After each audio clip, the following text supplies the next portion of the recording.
And we welcome everybody back into Open Mic here on WJR. College football season is upon us. Whether you're a go green, go white, maybe a go blue, maybe a go Bucks, or maybe not any of those three schools. But whoever it is that you root for, we hope that your season goes accordingly because everybody has high expectations when you just get off the ground.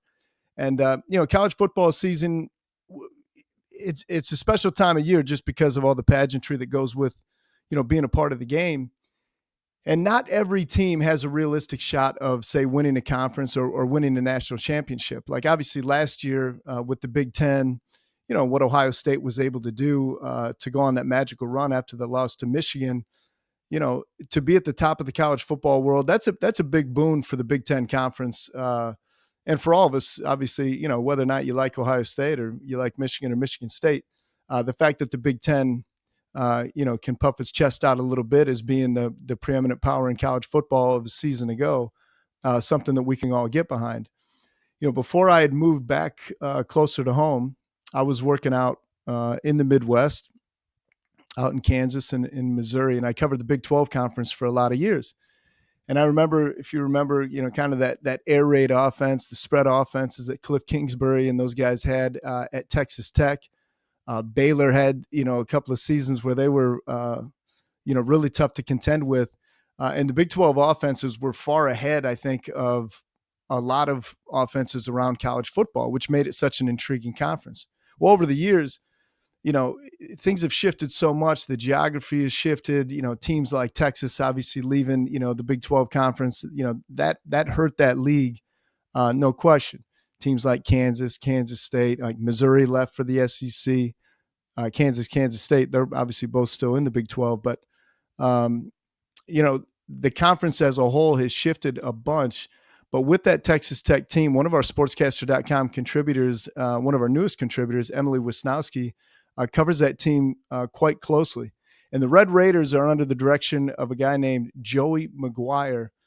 And, I think what a guy like Coach McGuire and a team like a Texas Tech that's not necessarily a perennial power within that conference, you say, how do we contend in this current state of college football, right? With name, image, likeness, and the transfer portal, how do you recruit high quality players to want to come to a place like Lubbock, Texas, and say, hey, let's put on the uniform and let's go to work.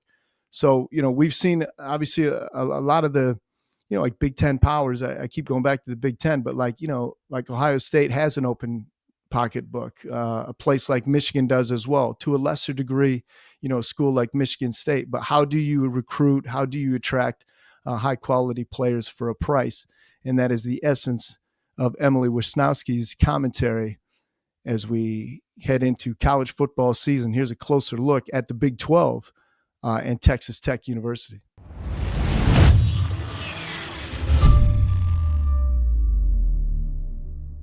So you know that phrase, everything's bigger in Texas? Well, first off, there definitely is some truth to it, considering, well, number one, the state geographically is massive. Seriously, when my parents and I moved me out here, it took us one day to drive across the state itself. And then we spent another day driving across Georgia, Alabama, Mississippi, and Louisiana. But another truth to that phrase is that it can be applied to some of the folks' wallets who live here, particularly the Texas Tech mega booster billionaire with a B, who has helped the Red Raiders and head football coach Joey McGuire create the most expensive college football roster ever. So if you keep up with college football, you 100% have heard talks of Texas Tech in the national headlines. And a majority of it can be accredited to this guy named Cody Campbell. He's a Texas Tech grad, former offensive lineman for the Red Raiders during the Mike Leach era. And he recently, by the way, just sold his oil and gas firm, forget this, upwards of $4 billion, again with a B, dollars. And most importantly, he is the co-founder of Texas Tech's NIL collective, the Matador Club. Now, before we get into all the details, I want to set the scene for you guys. So here's a little snippet from a press conference with Coach McGuire last October. There's no person on this earth that wants to win more for this fan base than me. It bothers me that people are upset. It bothers me. Not upset with me. Again, say whatever you want. It bothers me that because we couldn't take care of business on Saturday, that this is how people feel that are Red Raiders. It bothers me. So if you don't think it does or whatever it is, trust me, it does, and I'm going to get it fixed. So what Joey McGuire is referring to right there was Texas Tech had just suffered a 1-point loss to TCU. It marked their second in a row. And Tech went from being pretty good spot in Big 12 contention to basically being out of the conversation. It's evident from that quote, I can also attest to it, working in Lubbock for almost a year, that Joey McGuire really cares not only about Texas Tech and the Red Raiders, but this guy wants to win. And like he said, he was going to find a way to fix it. And part of that fix, if not majority of the fix, came from Cody Campbell. So in an article recently posted by The Athletic, Texas Tech football general manager James Blanchard told the reporter, quote unquote, Cody came in and said in a professional way that he basically had an open checkbook. I mean, he continues to say that telling that to a personnel guy rather is like telling a 6-year-old, hey, here's my platinum credit card. Go get whatever you want. Cody Campbell has said time and time again that his goal with the Matador Club and this NIL fund was to make Texas Tech not only a competitive program for Big 12 contention, which, by the way, this team and this program has never, ever made it to the Big 12 championship. But they also, now with the expanded college football playoff, want to be in the college football playoff as well. They want to have that opportunity. They want to have an equal opportunity, rather, to be in that conversation and be in that fight.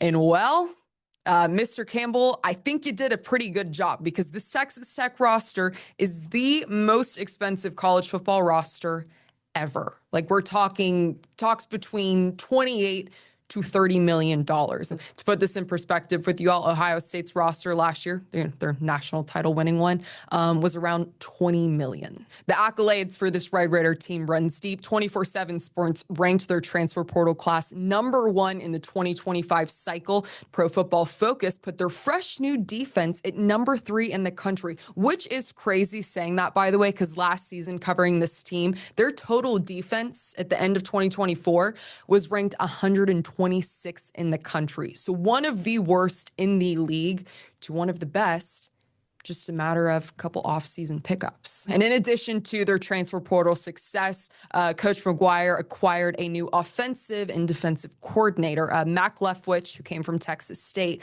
and then Shiel Wood, who he picked up from Houston. So you guys always know during these segments, I'll go ahead and sprinkle in a little bit of my 2 cents or opinion on the matter. But instead of giving my opinion, I'm going to let Nick Saban talk. Because last year during College Game Day, he brought up a quote, or I guess made a statement in regards to Ohio State's roster that I think can really be applied to college football as a whole moving forward.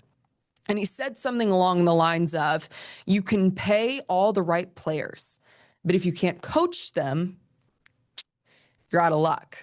And I would agree that that's kind of the position that head coach Joey McGuire and this Texas Tech team is in right now. Joey's been very open and honest about feeling the pressure of being in Big 12 contention, considering this program never has been before. And especially last year, given how close this team was at one point to being in a Big 12 title game, it's hard. And right now, everything on paper looks great. Outstanding offense, outstanding defense, stacked with top recruits, new offensive and defensive coordinator who have accolades going on for days, facilities that are nicer than any other in the country. So now all that's left is the ability to coach him. Now, can he and will they? Of course, as I always say, time will tell. However, Texas Tech, what they've done in the offseason is, well, that's how college football and college sports even as a whole are rocking right now. So it'll be very interesting to see if, will they follow in the path of like an Ohio State, or will they crumble to the pressure? We'll see. All right, it'll be interesting to see how everything plays out. Again, that was Emily Wisniewski on the Texas Tech Red Raiders. College football season, maybe the best time of year, but also, if it's college football season, we know it is high school football season as well, and that is where we were going to turn our attention. When we come back from break, we will tell you everything you need to know about the Amazon Prep Kickoff Classic at Wayne State University, which kicks off Season 2 of Drive to the Game here on WJR.